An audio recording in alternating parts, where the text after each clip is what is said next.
share our values. Well, thank you, Captain Obvious Grinder. Welcome. Yes, it is. They don't share our values. Exactly.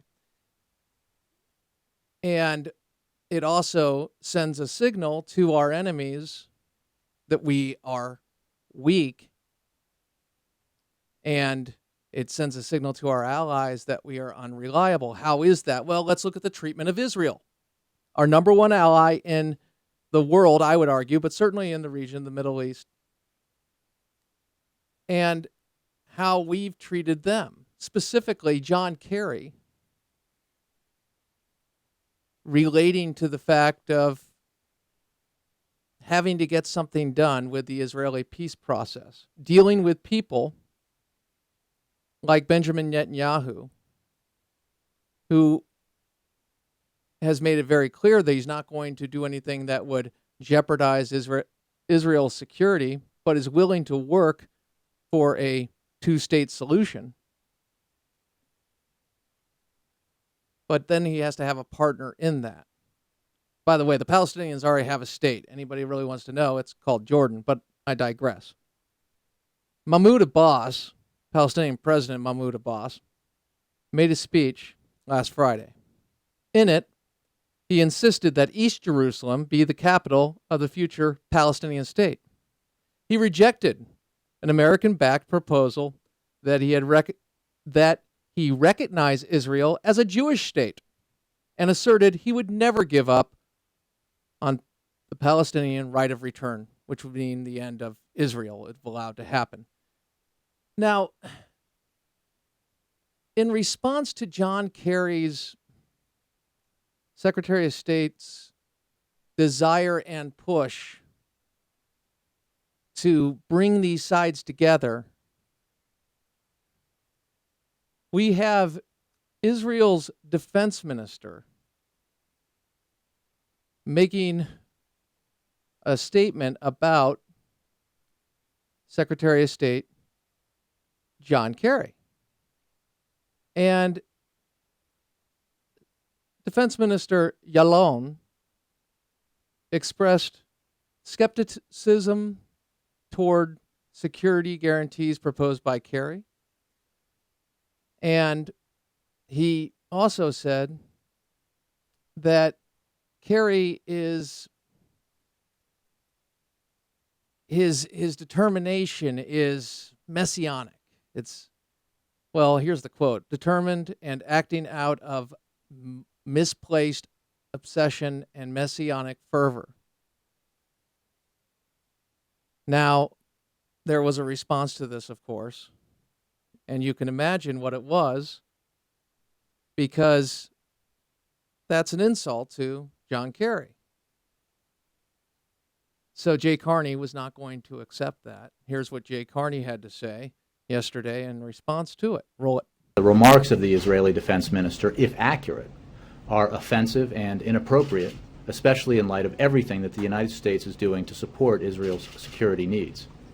Secretary Kerry and his team have been working nonstop in their efforts to promote a secure peace for Israel because of the deep concern the United States has and the deep commitment the United States has for and to Israel's future and the Israeli people.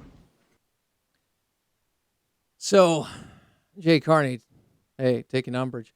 By the way, as cited over at Legal Insurrection in a wonderful write-up of this story, which I've quoted from, by the way, I must tell you that they point to a hot mic moment where President Obama criticized Netanyahu, I believe, to the French president.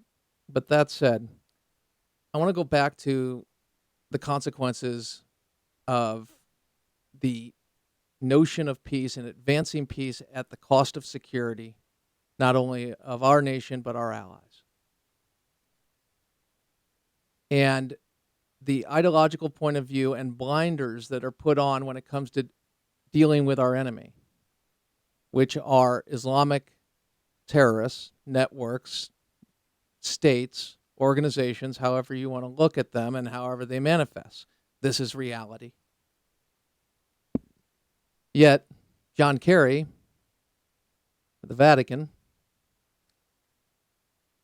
had a conversation in which he covered a broad array of topics as described.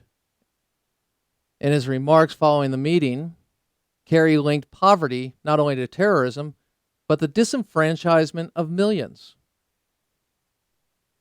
to, here's the quote, and so we have a huge common interest dealing with the issue of poverty, which in many cases is the root cause of terrorism or even the root cause of disenfranchisement of millions of people on the planet.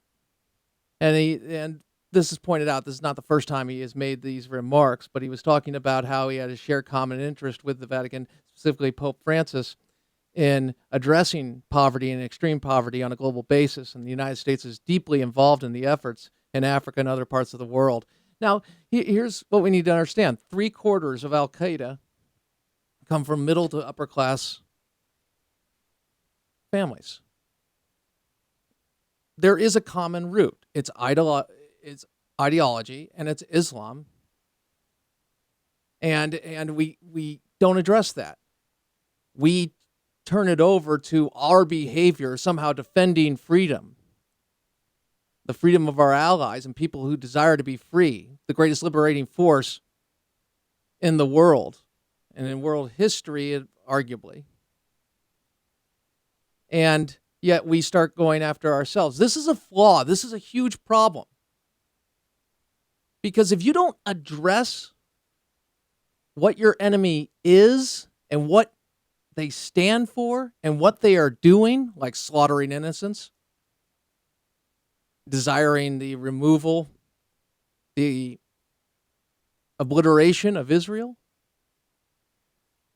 kidnapping our soldiers in Iraq and killing them, 30 years in the case of Iran of American blood on their hands, actively supporting terrorist groups and actually created the terrorist group, which is an arm of the Iranian government, which is Hezbollah. 40% of the funding for Hamas comes from Iran. And we're sitting here and he's saying the root causes are terrorism or poverty and disenfranchisement. No, they're not. And you're never going to be able to defeat your enemy if you do not identify your enemy. I'm very clear on this. Israel's right. The enemies are wrong. And I believe that the only way the enemies are going to be defeated is to address them and to confront them ideologically as well as with force. You use every tool in the toolbox to end them, put them in the dustbin of history, because Israel's enemies are not different than our enemies. And yet you get these childish replies of, you're pro-war, you want to attack everybody, no. You use the tools in your toolbox, and one of the greatest tools is the bully pulpit of the leader of the free world to identify what our enemies stand for, empower those who are fighting against it, both domestically as well as in the world, and recognize that our Judeo-Christian foundation is a tremendous and the greatest foundation for liberty that the world has ever seen. Do not apologize for it, and don't put cultures based on other things like Islam on the same level, because one breeds subjugation and tyranny and the other brings liberty and freedom and protection for the individual and their rights. Let's stop playing softball with this. Let's be clear. It doesn't take an Einstein or an historian to recognize the enemy, to identify it. And we have a game plan in the form of communism on how to achieve victory. President Obama, I hope you're listening. Brain Durham's Nothing But Truth, AFR Talk.